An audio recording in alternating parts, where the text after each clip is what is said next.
തൃശൂരിൽ ഫർണിച്ചർ കടയിൽ തീപിടുത്തം. മണ്ണുത്തി മരത്താക്കരയിലാണ് സംഭവം. ഫർണിച്ചർ കട പൂർണ്ണമായും കത്തിനശിച്ചു. പുലർച്ചെയാണ് സംഭവം. ഫയർഫോഴ്സ് തീ അണയ്ക്കുന്ന വിവരങ്ങളുമായി സുനിലുണ്ട്. സുനിൽ, എപ്പോഴായിരുന്നു തീപിടുത്തം ഉണ്ടായത്? ഇത് സംബന്ധിച്ച സമഗ്ര വിവരങ്ങൾ. ഇന്ന് പുലർച്ചെ 4 മണിക്കാണ് തൃശൂർ മണ്ണുത്തി മരത്താക്കരയിലെ ഒരു വലിയ ഫർണിച്ചർ ഷോറൂമിൽ തീപിടിച്ചത്. ഇപ്പോൾ ഫയർഫോഴ്സ് തീ അണയ്ക്കുന്നതിനുള്ള ശ്രമം തുടരുകയാണ്. തീ പടർന്ന് സമീപത്തേക്ക് പിടിക്കുന്നതിൽ തടഞ്ഞുവെന്നാണ് ഫയർഫോഴ്സ് ഇപ്പോൾ പറയുന്നത്.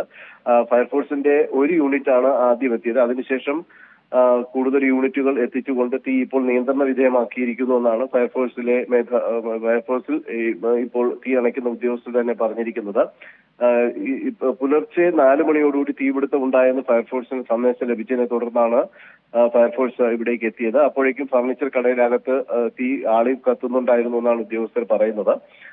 ഇതിനെ തുടർന്ന് കൂടുതൽ യൂണിറ്റുകൾ വിളിച്ചു വരുത്തി തീ അണയ്ക്കുകയാണ്. ഇപ്പോൾ തീ നിയന്ത്രണ വിധേയമായിട്ടുണ്ട് എന്നുള്ളതാണ്.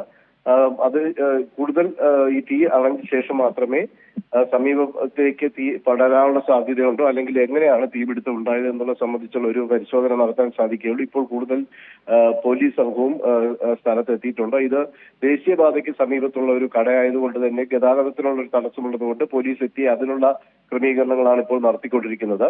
ഏതായാലും ഈ ഒരു ഇടപെടൽ, സമയോചിതമായ ഫയർഫോഴ്സിന്റെ ഇടപെടൽ മൂലം സമീപത്ത് കടകളുണ്ട്, ഫർണിച്ചർ കടകൾ തന്നെയാണ് സമീപത്തും പ്രവർത്തിക്കുന്നത്. അപ്പോൾ അത്തരത്തിൽ തീ വ്യാപിപ്പിക്കുന്നത് തടയുന്നതിന് വേണ്ടിയിട്ട് ഫയർഫോഴ്സിന് സാധിച്ചിട്ടുണ്ട്. ഇപ്പോൾ ഇനി ഇതിനകത്തേക്ക് പരിശോധന നടത്തിക്കൊണ്ട് എങ്ങനെയാണ് തീപിടുത്തം ഉണ്ടായത്, അത് കൂടുതൽ നാശനഷ്ടമുണ്ടോ, മറ്റെന്തെങ്കിലും തരത്തിലുള്ള അപായമുണ്ടോ എന്നുള്ളത് സംബന്ധിച്ച പരിശോധനകൾ നടത്തും.